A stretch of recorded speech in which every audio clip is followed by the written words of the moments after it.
Good evening, students. Today we will try to complete your lesson number 2 of history, nationalism in India. We will start from point number 4, sense of collective belonging. Collective means सबका साथ में रहना, एक दूसरे को अलग नहीं समझना. बिलोंगिंग कलेक्टिव, एक साथ है, हम लोग साथ साथ हैं, हम लोग अलग नहीं हैं, ऐसी फीलिंग को कलेक्टिव फीलिंग करेंगे. कलेक्टिव बिलोंगिंग की फीलिंग सेंस.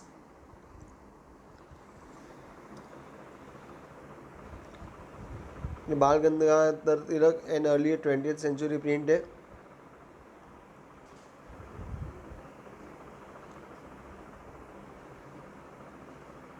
तुम ये ऊपर पढ़ सकते हो. Swadeshi and swadeshi will be our cry for ever. हम लोग हमेशा यही कहेंगे चिल्ला चिल्ला कर, स्वदेशी स्वदेशी.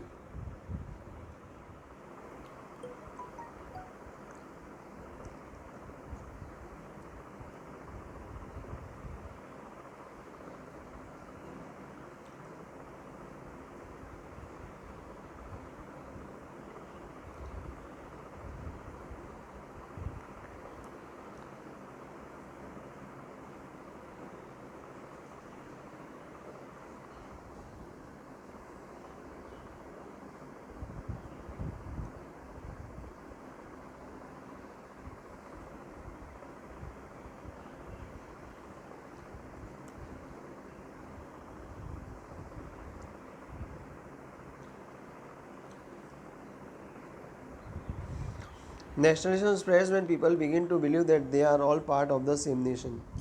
राष्ट्रीयता की भावना तभी आएगी जब सब लोग समझेंगे कि हम एक ही राष्ट्र के लोग हैं और एक ही राष्ट्र के पार्ट हैं. When they discover some unity that binds them together, उनको जब सबको एकता में बांधने का कोई सम यूनिटी, कोई ना कोई बहाना जैसे हम लोग बोलते हैं मिलता है, या कोई ना कोई बात ऐसी होती है जिससे सब एक है, ऐसा पता चलता है. How did the nation become a reality in the minds of the people. लेकिन राष्ट्र हमारा है, हम राष्ट्र के हैं, ऐसे राष्ट्र के प्रति भावना कब एक रियलिटी का फॉर्म यानी कि एक हकीकत बनी. How did people belonging to different communities, regions और languages groups develop a sense of collective belonging. अलग अलग कौम के लोग, अलग अलग प्रदेशों के लोग, अलग अलग भाषा बोलने वाले लोग, इन सबको एकता की फीलिंग कैसे लगी, हम सब एक है, ऐसी फीलिंग कब जागी. This sense of collective belonging came partly to the experience of united struggles. अब थोड़ी बहुत ये फीलिंग जो थी वो लोगों ने इकट्ठा होकर जो आंदोलन किए, स्ट्राइक्स किए, विरोध किया गवर्नमेंट का, लड़े पुलिस के सामने और इनके सामने, उसमें से आई. But there were also variety of cultural processes through which nationalism captured people's imagination.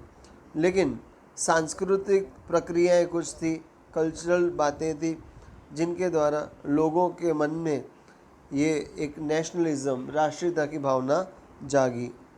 History and fiction, इतिहास और कहानियाँ, फोकलोर एंड सॉन्ग्स, लोकगीत, लोक कथाएँ, पॉपुलर प्रिंट्स, पॉपुलर किताबें, सिम्बॉल्स, चिन्ह, all played part in the making of nationalism. इन सभी बातों ने राष्ट्रीयता की भावना जगाने के लिए काम किया. The identity of the nation, as you know, is most often symbolized in a figure or a image. एक राष्ट्र की पहचान हमने देखा है कि या तो कोई चिन्ह होती है, कोई इमेज होती है, कोई आकृति होती है. This helps create an image which people can identify the nation. और ये एक नेशन को, एक राष्ट्र को पहचानने में, उसको पहचान देने में मदद करता है कि वो देश क्या है, कैसा है. यहाँ पे साइड पे चित्र दिया ही है, पेंटिंग दी है, भारत माता अभिनंदना टैगोर 1905.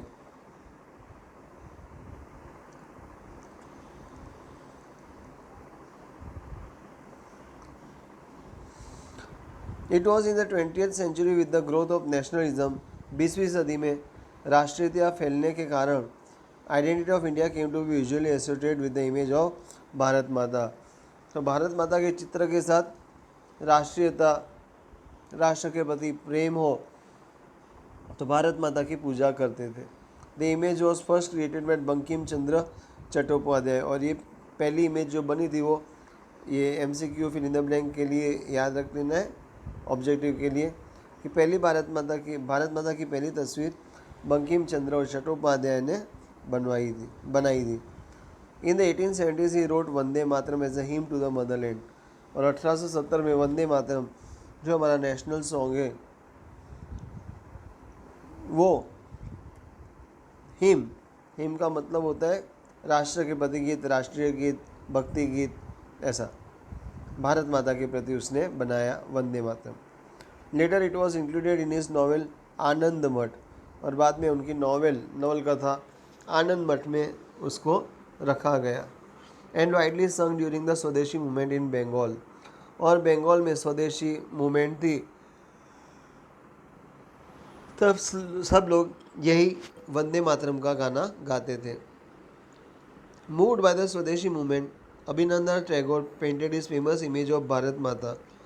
अभिनंदन टैगोर खुश हुए स्वदेशी मूवमेंट से, तो उन्होंने अपनी कल्पना जो थी, उनकी एक फेमस इमेज जो थी भारत माता की, वो उन्होंने बनाई।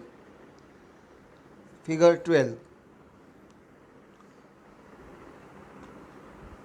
12 अभी हमने देखा, ये वाला भारत माता का।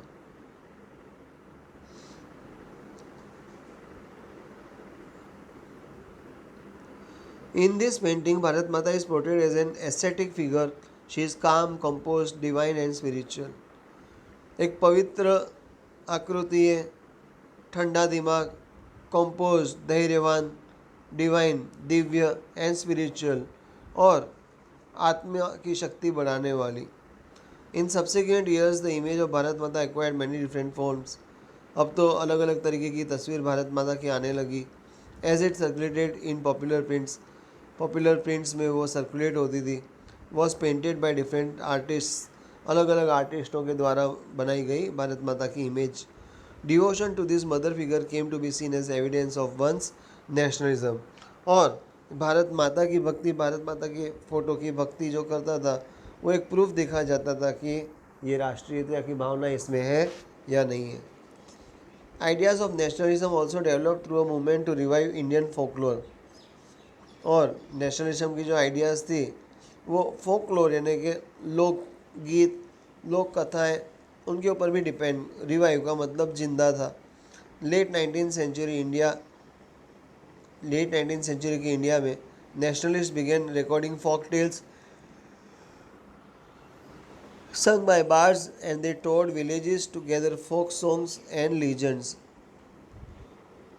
तो जो गांव के जो लोग होते थे वो रिकॉर्डिंग फोक टेल्स यानी कि रिकॉर्ड करते थे, फोक यानी कि लोक कहानियाँ, लोकगीत जो थे, जो बार्ड्स के द्वारा गाए गए थे, विलेज जाते थे, घूमते थे, टूरिंग करते थे, फोक सॉन्ग्स और लेजेंड्स, और उनका रिकॉर्डिंग करते थे।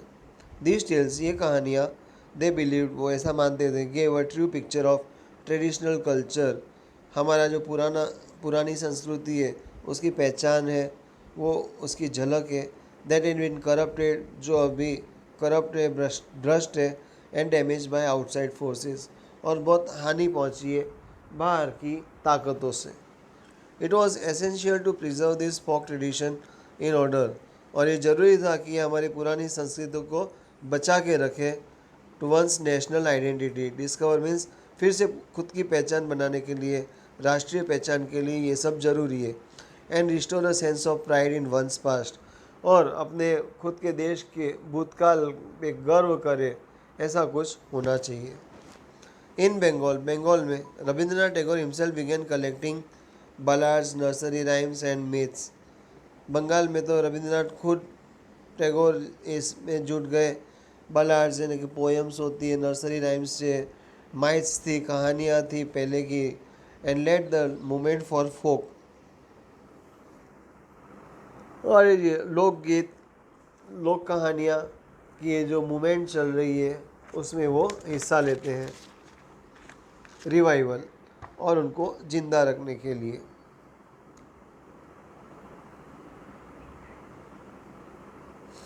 In Madras, Natesa Sastry published a massive 4-volume collection of Tamil folk tales, folklore of southern India. Madras में नतेशा शास्त्री ने पब्लिश किया, छापा, मैसिव मीन्स बहुत बड़ा, 4 किताबों वाला volume collection of Tamil folk tales, Tamil की लोक कथा है। The folklore of southern India उसका नाम था, सदर्न इंडिया दक्षिण भारत की लोक कथा है। ही believe that folklore was national literature, वैसा मानता था कि जो फोकलोर है, लोक गीत है, लोक कथाएँ हैं, वो हमारा राष्ट्रीय साहित्य है। It was the most trustworthy manifestation of people's real thoughts and characteristic, और ये मैनिफेस्टेशन है पीपल के जो सही में ख्याल थे या उनकी गुणवत्ता थी, कैरेक्टरिस्टिक्स थे उनका। As the national movement developed, nationalist leaders became more and more aware of such icons and symbols in unifying people and inspiring in them a feeling of nationalism.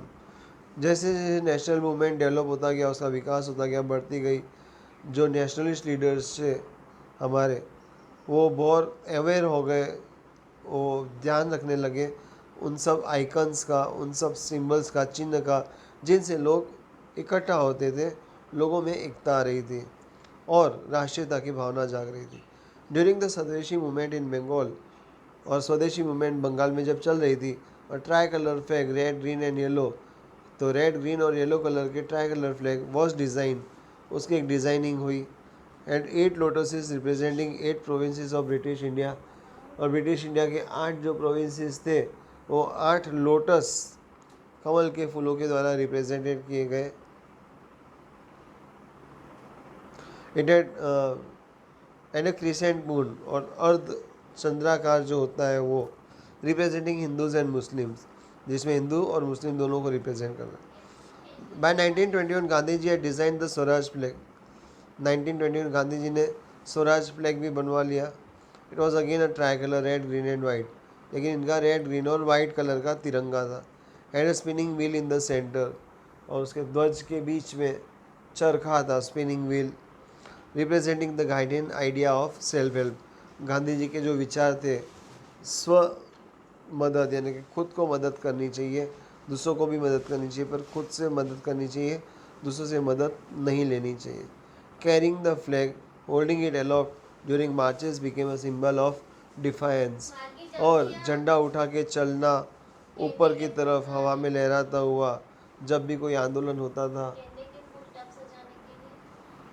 Marches become a symbol of defence, ये उसके British का विरोध करने का एक तरीका बन गया।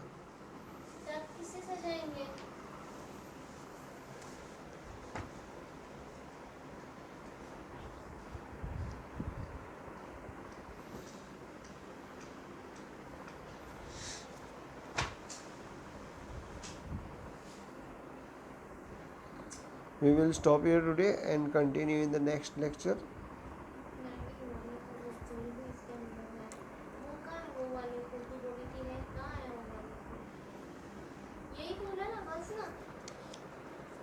दो थी नहीं थी ना।